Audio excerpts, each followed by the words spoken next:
नहमदु नसल्ली अला रसूलिल करीम अम्मा बाद फ़अऊज़ु बिल्लाहि मिनश शैतानिर रजीम बिस्मिल्लाहिर रहमानिर रहीम रब्बि इश्रह ली सदरी व यस्सिर ली अमरी वहलुल उक़दतम मिन लिसानी यफ़क़हू क़ौली। अस्सलामु अलैकुम रहमतुल्लाहि व बरकातुहू। हमने सूरह फुरकान स्टार्ट की थी और उसकी 26 आयतों को कवर किया था।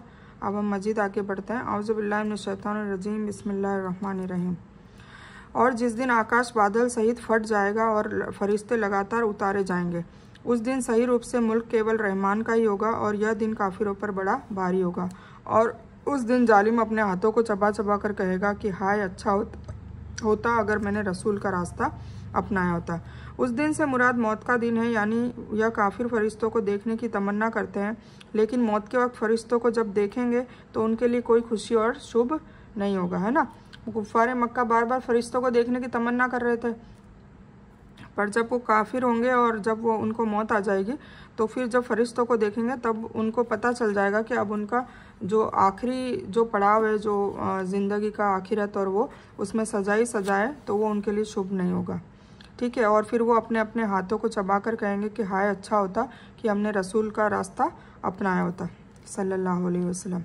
कुछ ने इससे यह मतलब निकाला है कि ईमान वालों के लिए क़यामत का यह भयानक दिन इतना कम और उनका हिसाब इतना आसान होगा कि दोपहर तक यह आज़ाद हो जाएंगे और जन्नत में ये अपने परिवार वालों और हुरों के साथ दोपहर में आराम कर रहे होंगे। जिस तरह हदीस में है कि ईमान वालों के लिए वह दिन इतना आसान होगा कि जितने में दुनिया में एक फ़र्ज नमाज अदा कर लेना। देखिए, नेकों के लिए इतना आसान क़यामत का दिन होगा। सारा मंजर जो बताया जा रहा है नेकोकारों के लिए बहुत ही अच्छा होने वाला है। हाय अफसोस, काश मैंने फलाह को दोस्त न बनाया होता, ये काफिर लोग कहेंगे। उसने तो मुझे उसके बाद भटका दिया कि नसीहत मेरे पास आ पहुंची थी और शैतान तो इंसान को धोखा देने वाला है। और रसूल कहेगा कि ए मेरे रब, बेशक मेरी कौम ने इस कुरान को छोड़ रखा था।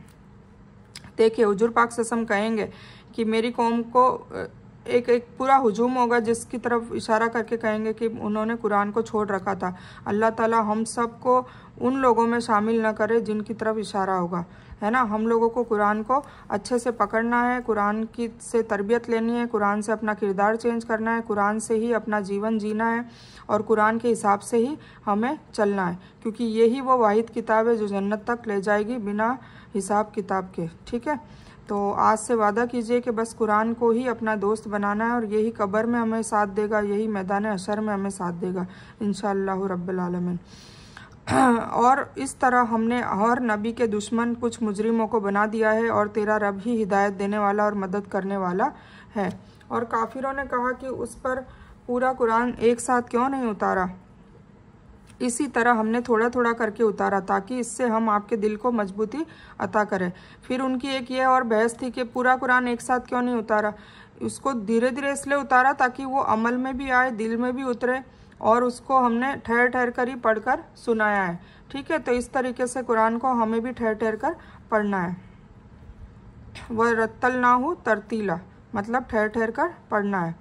और ये आपसे के पास जो कोई भी मिसाल लेकर आएंगे हम उसका सच जवाब और ठीक तफसीर बता देंगे। जो लोग अपने मुंह के बल जहन्नम की तरफ जमा किए जाएंगे वही बुरी जगह वाले और भटके हुए रास्ते वाले हैं। इससे मालूम हुआ कि अल्लाह के नाफरमानों से रिश्ता और दोस्ती नहीं रखनी चाहिए, इसलिए कि सज्जन इंसान की संगत से इंसान सज्जन और बुरे इंसान की संगत से इंसान को बुरा बनाती है। संगत जैसी संगत वैसा असर, हम डायलॉग बोलते हैं ना, मुहावरा है, तो ये हकीकत में होता है। इसलिए संगत भी उन लोगों की रखें, नमाजियों की रखें, परहेजगारों की रखें, नेक लोगों की रखें, ताकि उनके आसपास की जो खुशबू है वो आप तक आपके किरदार में एक न एक दिन आ जाएगी, झलकने लग जाएगी। और आप उनके साथ उठने बैठने लगोगे तो रात दिन वो दीन की बातें ही करेंगे, कुरान की बातें करेंगे, अल्लाह की बातें करेंगे, अल्लाह के रसूल सल्लल्लाहु अलैहि वसल्लम की बातें करेंगे। तो ऑटोमेटिक हमारे जहन में उनके लिए मोहब्बत और कुर्बत हासिल होती है। यहाँ कुरान को ठहर ठहर कर उतारे जाने की हिकमत और वजह को बयान किया जा रहा है कि ये मूर्ति पूजक जब भी कोई मिसाल या मुश्किल और शक पेश करेंगे तो कुरान के जरिए हम उसका जवाब देंगे और वजाहत पेश करेंगे। मतलब कोई भी सवाल होता था या कोई मुसीबत आती थी, कोई दिक्कत आती थी या कोई हादसा होता था तो उसके ऊपर ही आयत नाजिल होती थी। तो इस तरीके से कुरान को 23 सालों में धीरे धीरे करके उतारा गया। इस तरह उन्हें लोगों को भटकाने का मौका नहीं मिलेगा। और बेशक हमने मूसा को किताब दी और उनके साथ उनके भाई हारून को भी वजीर बनाया, है ना। मूसा अलैहिस्सलाम को भी इस तरीके से जैसे हुजूर पाक सल्लल्लाहु अलैहि वसल्लम को कुरान दिया, इस तरीके से मूसा अलैहिस्सलाम को भी तौरेत अता की थी और उनके भाई हारून को भी नबी बनाया था। और कह दिया कि तुम दोनों उन लोगों की तरफ जाओ जो हमारी निशानियों को झुटला रहे हैं। फिर हमने उन्हें बिल्कुल ही हलाक कर दिया। कौन? फिरौन की कौम। और नूह की कौम ने भी जब रसूलों को झूठा कहा तो हमने उन्हें डुबो दिया और लोगों के लिए उन्हें इबरत हासिल करने का प्रतीक बना दिया। और हमने जालिमों के लिए सख्त अजाब तैयार कर रखा है। और आद जाति और समूद जाति और कुएं वालों को, उनके बीच के बहुत से संप्रदाय को हमने नाश कर दिया। और हमने हर एक के सामने मिसालों को बयान किया, फिर हर एक को पूरी तरह से नाश कर दिया। और ये लोग उस बस्ती के पास से भी आते जाते हैं जिन पर बुरी तरह की बारिश की गई, क्या यह फिर भी उसे देखते नहीं? लूत की कौम, लूत अलैहिस्सलाम की, ठीक है।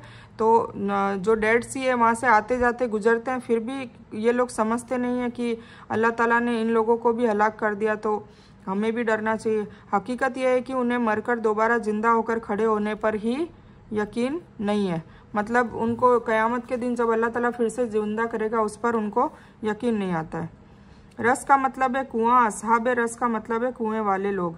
इसके ताइन में मुफस्सिरों में इख्तिलाफ है। इमाम इब्न जरीर तबरी ने कहा कि इससे मुराद खाई वाले हैं, जिनका बयान सूरह अल बुरूज में है। बस्ती से लूत अलैहिस्सलाम की कौम की बस्तियां हैं। सदूम और अमूरा वगैरह मुराद है और बुरी बारिश से पत्थरों की बारिश मुराद है। इन बस्तियों को उलट दिया गया था, उसके बाद उनके ऊपर कंकड़ पत्थर की बारिश की गई थी, जैसा कि सूरह हूद में बयान किया गया है। ये बस्तियां सीरिया और फिलिस्तीन के रास्ते में पड़ती है, जिनसे गुजर कर मक्कावासी आते जाते थे, है ना। तो कुफारे मक्का को ये कहा गया है। और तुम्हें जब कभी देखते हैं तो तुम में से मजाक करने वाले लगते हैं कि क्या यही वह इंसान है जिन्हें अल्लाह ने रसूल बनाकर भेजा है ना। हमेशा मजाक ठट्ठे करना कि ये इंसानों में से ही रसूल बनाकर भेजा है, वो तो कोई फरिश्ता होना चाहिए था। और वह तो कहिए कि हम डटे रहे, नहीं तो इन्होंने तो हमें हमारे देवताओं से भटका देने में कोई कमी नहीं छोड़ी थी। और जब ये अजाबों को देखेंगे तो उन्हें वाज़े तौर से मालूम हो जाएगा कि पूरी तरह से रास्ते में भटका हुआ कौन था, है ना। ये बातें कर रहे हैं रसूल सल्लल्लाहु अलैहि वसल्लम पर के हम तो डटे रहे, हमारे देवता को नहीं छोड़ा, वरना इन्होंने तो पूरी कोशिश करी थी। पर मरने के बाद ये इनको पता चलेगा कि हकीकत में ये भटके हुए ही हैं। क्या आपने उसे भी देखा जो अपनी ख्वाहिशात को अपना देवता बनाए हुए हैं? क्या आप उसके जिम्मेदार हो सकते हैं, है ना। कुछ लोग अपनी ख्वाहिशों को अपना भगवान बना लेते हैं, मतलब बस उनको अपनी ख्वाहिशें पूरी करनी है दुनिया में, अपने ड्रीम कम ट्रू, ये डायलॉग देते हैं ना, माई ड्रीम कम ट्रू। तो बस अपने सपनों को साकार करने में ही लगे हुए रहते हैं और दुनिया में इतने व्यस्त हो जाते हैं कि आखिरत के लिए उनके पास टाइम ही नहीं है। क्या आप इसी सोच में हैं कि उनमें से ज़्यादातर सुनते या समझते हैं? वह तो निरे जानवर की तरह है, बल्कि उनसे भी ज़्यादा भटके हुए। क्या आपने नहीं देखा कि आपके रब ने छाया को किस प्रकार वसी कर दिया है? अगर चाहता तो उसे ठहरा हुआ कर देता। फिर हमने सूरज को उस पर दलील बनाया, फिर हमने उसे धीरे धीरे अपनी तरफ खींच लिया। यानी ये चौपाए जिस मकसद के लिए पैदा किए गए हैं उसे वे समझते हैं, लेकिन इंसान जिसे एक अल्लाह की इबादत के लिए पैदा किया गया था, वह रसूलों के बाखबर कर देने के बावजूद भी अल्लाह के साथ शिर्क करता है ना। इससे तो बेटर हम जानवर है चौपाए, चरिंदे परिंदे, वो सब अल्लाह की तस्बीह बयान कर रहे हैं और अल्लाह को अच्छे से जानते हैं, समझते हैं और अल्लाह की इबादत में रात दिन लगे रहते हैं। पर जो इंसान है, जो अल्लाह की इबादत के लिए जो पैदा किया, स्पेशल अल्लाह की इबादत के लिए जिसको पैदा किया, वो रसूलों को बाखबर कर, मतलब रसूलों दावत देने के बाद भी वो शिर्क करता है और दर दर पर अपना माथा टेकता फिरता है ना, हर जगह माथा टेकता फिरता है। इस बिना पर ये बेशक चौपाए से भी ज़्यादा, इसीलिए अल्लाह ताला ने कहा कि चौपाए से भी ज़्यादा भटके हुए हैं, जानवरों से भी ज़्यादा भटके हुए हैं। यहाँ से दोबारा तौहीद के दलाइल शुरू होते हैं। देखो अल्लाह ताला ने दुनिया में किस तरह छाया फैलाई है, जो सुबह के बाद से सूरज के निकलने तक रहती है। यानी उस वक्त धूप नहीं होती, धूप के साथ यह सिमटना और सिकुड़ना शुरू हो जाता है। अल्लाह ताला हर चीज़, नदी, तालाब, सूरज, पहाड़, रात का दिन में, दिन का रात में, और सूरज का उगना और डूबना, तो ये सारी चीज़ें अल्लाह ताला बार बार बयान करके समझाना चाह रहे हैं कि सिर्फ और सिर्फ ये अल्लाह का ही है, अल्लाह ने ही बनाया और तुम लोगों को अल्लाह की इबादत करनी है, अल्लाह के सिवा किसी को साझीदार नहीं ठहराना है। और वही है जिसने रात को तुम्हारे लिए लिबास बनाया और नींद सुखमय बनाई। नींद से सुकून मिलता है ना, हेल्थ अच्छी होती है, इंप्रूव होती है। और दिन को उठ खड़े होने का वक्त बनाया। और वही है जो रहमत की बारिश से पहले खुशखबरी देने वाली हवा को भेजता है। मतलब जब बारिश होती है तब हवाएं चलती है खुशनुमा, और फिर उसके बाद पानी बरसता है और हम आकाश से पाक पानी बरसाते हैं ताकि उसके जरिए मरे हुए नगर को जिंदा कर दें, और उसे हम अपनी मखलूक में से बहुत से जानवरों और इंसानों को पिलाते हैं। और बेशक हमने उसे उनके बीच कई तरह से बयान किया ताकि वह नसीहत हासिल करे, लेकिन फिर भी ज़्यादातर लोगों ने नाशुक्री के सिवाय माना नहीं। और अगर हम चाहते तो हर बस्ती में एक डराने वाला भेज देते। तो आप काफिरों का कहना न करें और कुरान के जरिए उनसे पूरी ताकत से महाधर्म युद्ध करें, है ना। धर्म युद्ध मतलब जिहाद करें, आप डिबेट करें। मतलब आपको अगर कुरान का नॉलेज होगा तो आप उनसे समझाएं। वो भी हमारी ही तरह अल्लाह की मखलूक है और उनको जहन्नम की आग से बचाने की कोशिश करें, ठीक है। तो ये वो है। तो उसके लिए हम खुद अगर हमारे कलाम पाक को नहीं समझेंगे तो हम लोगों को कैसे दावत देंगे, कैसे बताएंगे, ठीक है। तो ये अल्लाह ताला का देखो हुक्म है कि तो आप काफिरों का कहना न करें और कुरान के जरिए उनसे पूरी ताकत से धर्म युद्ध करें, जिहाद करें, मतलब कोशिश करें। और वही है जिसने दो समुद्रों को आपस में मिला रखा है। यह है मीठा मज़ेदार और यह है खारी कड़वा, है ना। दो समुद्र आपने यूट्यूब पे भी देखा होगा, एक बिल्कुल खारा और बिल्कुल कलर अलग है उसका, और एक बिल्कुल नीला और उसका मीठा पानी है, बिल्कुल उसका भी कलर अलग है, उसके जायके अलग है, उसमें रहने वाले जीव अलग है ना। और फिर भी वो दोनों एक दूसरे से मिलते नहीं है।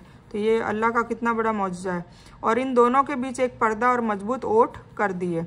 और वह है वही जिसने पानी से इंसान को पैदा किया, फिर उसे वंश वाला और ससुराली रिश्तों वाला कर दिया। बेशक आपका रब हर चीज़ पर कादिर है। मीठे पानी को फुरात कहते हैं। फुरात का मतलब है काट देना, तोड़ देना। मीठा पानी प्यास को काटता है यानी ख़त्म कर देता है। और उजाज बहुत खारा और कड़वा पानी होता है। वंश से मुराद वह रिश्ता है जो माता पिता की तरफ से हो, और शौहर से मुराद वह करीबी रिश्ता है जो विवाह के बाद बीवी की तरफ से हो, जिसको हमारे समाज में ससुराली रिश्ता कहा जाता है। इन दोनों रिश्तों का बयान सूरह अन-निसा और सूरह अन-निसा की 23 और 22 आयतों में बयान किया गया है। और एक ही औरत से दो के दूध पीने से जो रिश्ता होता है, हदीस के एतबार से वह वंशीय संबंधों में शामिल है, ठीक है। और ये अल्लाह को छोड़कर उनकी इबादत करते हैं जो न तो उन्हें कोई फ़ायदा पहुंचा सके न कोई नुकसान पहुंचा सके। काफिर तो है ही अपने रब के खिलाफ की मदद करने वाला। और हमने तो आपको खुशखबरी और डर सुनाने वाला नबी बनाकर भेजा है। कह दीजिए कि मैं कुरान के पहुंचाने पर तुमसे कोई उजरत नहीं चाहता, लेकिन जो इंसान अपने रब की तरफ रास्ता पकड़ना चाहे, है ना। कुरान को पहुंचाने के लिए हुजूर पाक से हमने कोई उजरत तो नहीं मांगी, कोई पैसे नहीं मांगे, कोई इज्जत नहीं मांगी, कोई शोहरत नहीं मांगी, फिर भी ये लोग मानते नहीं हैं। और उस हमेशा रहने वाले अल्लाह ताला पर पूरा यकीन करें जिसे कभी मौत नहीं, और उसकी तारीफ के साथ तस्बीह का बयान करते रहें। वह अपने बंदों के गुनाहों को अच्छी तरह जानता है। वही है जिसने आकाशों और धरती और बीच की चीज़ों को 6 दिन में पैदा कर दिया। सुभान अल्लाह। 6 दिन के अंदर ये सारा इतना सारा मजमुआ 6 दिन में पैदा कर दिया। फिर अर्श पर बुलंद हुआ, वह रहमान है। आप उसके बारे में किसी जानकार से पूछ लें। और उनसे जब भी कहा जाता है कि दयालु को सजदा करो, रहमान को सजदा करो, तो वह कहते हैं कि रहमान है क्या हम उसको सजदा करें जिसका तू हमें हुक्म दे रहा है। और इस दावत से उनकी नफरत ही बढ़ती है। मतलब जितनी हुजूर पाक से हम दावत देते थे इतनी कुफ्फारे मक्का में जाहिलियत और नफरत बढ़ती जाती थी। बहुत बाबरकत है वह जिसने आसमान में बुर्ज बनाए और उसमें सूरज बनाया और रोशन चांद भी। मतलब रहमान कौन है? जिसने आसमान में बुर्ज बनाए, मतलब